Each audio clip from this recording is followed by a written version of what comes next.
ఈరోజు కొమ్ము శనగలు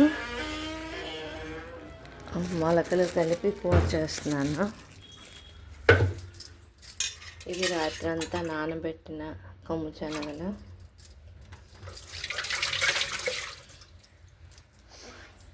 ఉల్లిపాయలు కట్ చేశాను, కొంచెం పెద్ద పెద్దగా కట్ చేస్తాను ఎందుకంటే కుక్కర్లో పెడతాను కనుక. అల్లం వెల్లుల్లి ఒక 2 ఉల్లిపాయలు కచ్చా పచ్చగా పేస్ట్, ఆయిల్ వేసాను.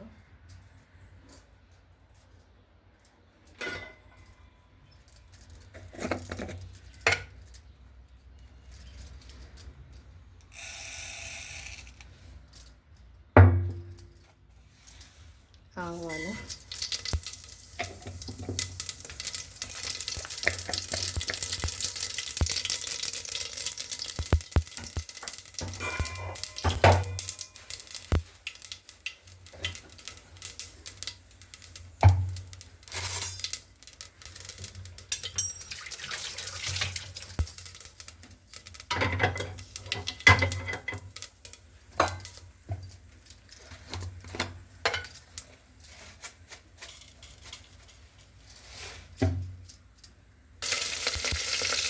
పచ్చిమిరపకాయలు, జీలకర్ర వేసాను. దీంట్లో కారం వేయను, ఓన్లీ పచ్చిమిరపకాయలు వేస్తాను. పచ్చిమిరపకాయలు బాగా వేసేవి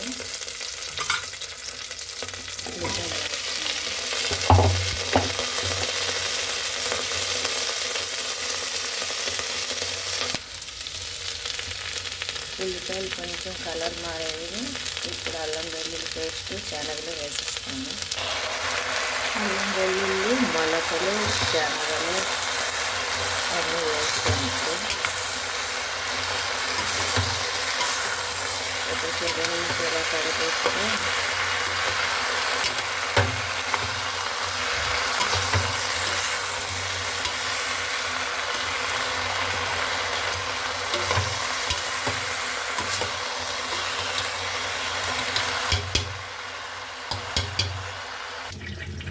వంకాయలు కట్ చేశాను. కుక్కర్లో అదే శనగలు అవి పెట్టాను కదా, ఆ రోజేమో చల్లగా అవ్వడానికి ట్యాప్ కింద పెట్టేసి వాటర్ వేస్తున్నాను. ఎలా అయితే కొంచెం వేరంగా కుక్కర్ చల్లగా అయిపోతుంది, విజిల్ తీసేయచ్చు. కొంత ఉడికింది. ఇప్పుడు ఈ వంకాయలు అన్నీ ఇందులో వేసి మళ్ళీ విజిల్ పెట్టేస్తాను. లేకపోతే బయట ఉడికిద్దామని ఆలోచిస్తున్నాను, ఏదో ఒకటి చేస్తాను. సాల్ట్, వంకాయలు అన్నీ వేసి పెట్టాను. ఇంక ఇది ఉడకాలి.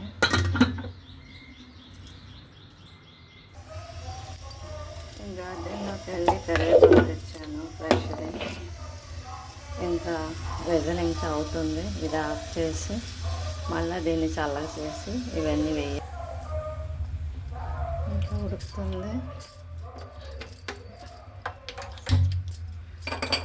విజిల్ పెట్టేసి పైకి వెళ్ళి వచ్చాను.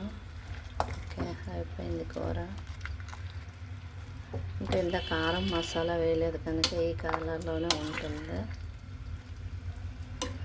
పచ్చిమిరపకాయకి ఇలా వేసాం కనుక ఈ కారం అంత ఇందులోకి వస్తుంది. ఇప్పుడు ఈ టైంలోనే కొంచెం సాల్ట్ సరిపోయిందా లేదా చూసి మళ్ళీ వేసేసుకోవాలి.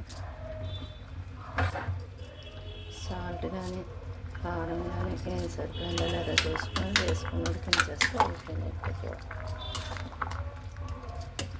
బాగా వచ్చింది. మసాలా వేయకూడదని వేయలేదు. గ్యాస్ట్రిక్ ఉండే వాళ్ళు ఇలా పచ్చిమిరపకాయలు వాటితో వండుకుంటే బాగుంటుంది.